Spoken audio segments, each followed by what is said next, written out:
You're on a date and they ask something personal. What are you looking for right now?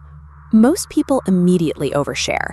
They explain their relationship history, why their last partnership failed, and what they're afraid of. They think honesty is inherently attractive. But as you talk, the energy shifts. The other person leans back. You just answered a casual question with a 10-minute monologue, volunteering information they would have discovered naturally over weeks. Instead of a mutual discovery, you've turned the conversation into an evaluation. Now compare that to a different approach. A pause. One clear answer. I'm looking for something real, but I'm taking my time figuring out what that looks like. You don't justify your past, you leave space for curiosity rather than closure. Research from the Journal of Social Psychology shows that the average expected response time to a text is now under 3 minutes. Yet, studies from Stanford University found that people who take longer to respond, deliberately, not out of rudeness, are rated as having higher emotional stability. Immediate availability often signals anxiety. It suggests your emotional state is reactive to the phone in your pocket.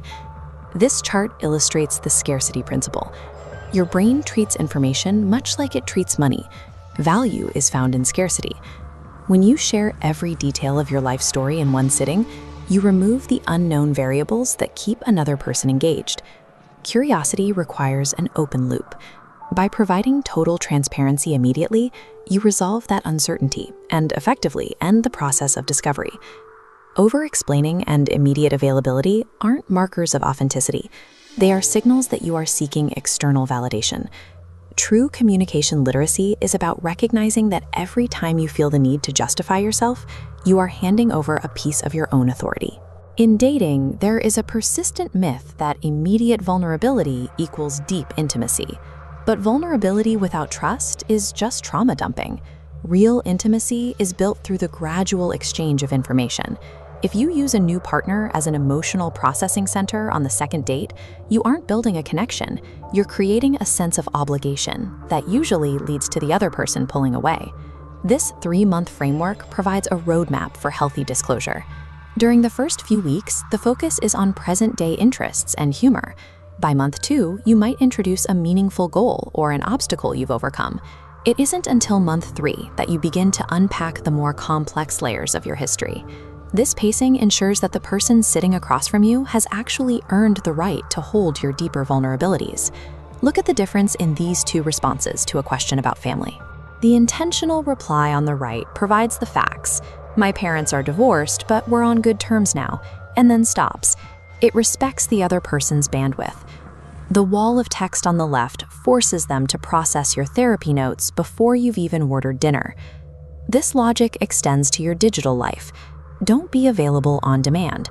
Respecting your own time by matching response energy isn't about playing games.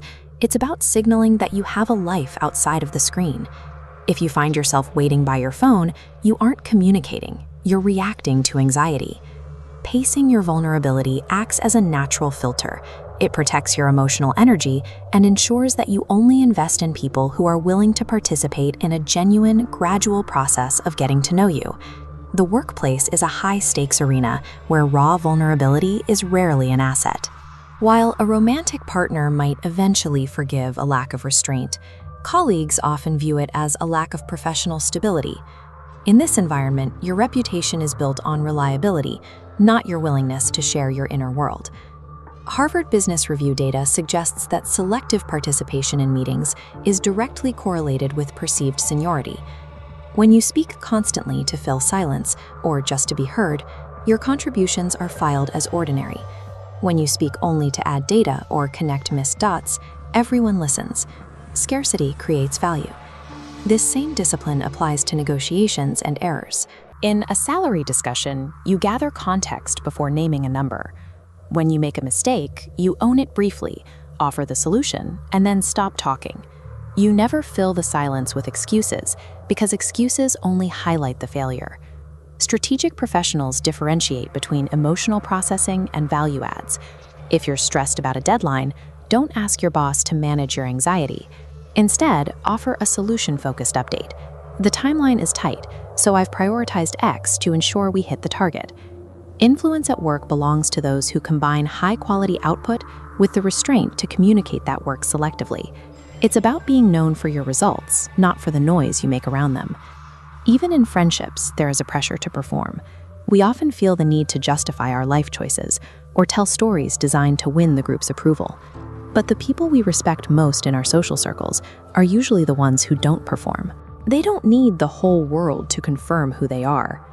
Genuine friendship is built on responsive reciprocity. This shows what happens when vulnerability is one-sided. The relationship becomes a transaction where one person is the therapist and the other is the patient. This imbalance breeds resentment. Real connection requires both people to share and listen at a similar pace. This isn't an argument for being cold or distant. There is a clear distinction between healthy mystery, being warm and present while maintaining personal boundaries, and using silence as a way to withdraw care. One invites respect, the other pushes people away. You don't gain influence by dominating a conversation. You gain it through the confidence to listen without the urge to fill every gap with your own validation. When you stop needing to be gotten by everyone, people actually start trying harder to understand you.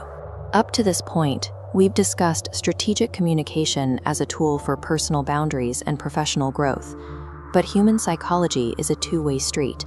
The same principles of scarcity and silence can be used to build trust or to weaponize it. Protecting yourself requires recognizing when these tactics are being deployed for control. There is a sharp line between strategic silence and weaponized silence. Healthy strategic communication provides transparency and consistency. You know where you stand. Weaponized silence uses distance and inconsistency to breed anxiety. It is designed to make you apologize for things you didn't do. This often leads to gaslighting, where a person denies your reality to exploit the brain's natural panic response to uncertainty. They count on the fact that you will fill the silence with self-doubt. By the time you realize you're walking on eggshells, the manipulator has established control over your emotional state. The defensive protocol is simple but difficult. Stop chasing the silence. If someone withdraws, let them. Demand directness and refuse to accept the blame for their choice to stop communicating. You are responsible for your words, not their refusal to speak. Your power lies in the ability to identify the pattern and walk away. You cannot reason with a manipulator because they aren't interested in truth. They are interested in the leverage that silence provides. To transition from reactive anxiety to conscious intention, you need a tactical plan.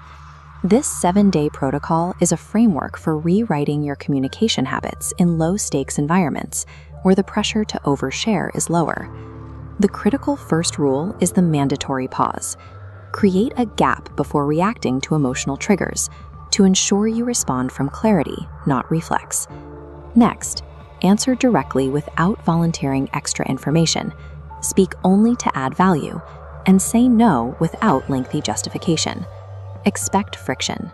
This will feel awkward, and people who are used to your anxious availability might push back. Changing the dynamic of your relationships requires you to be comfortable with that initial discomfort. Mastering your communication doesn't happen overnight, but the shift from anxiety to intention changes how you are perceived in every room you enter. It's about slowing down your responses so that you, not your anxiety, are the one choosing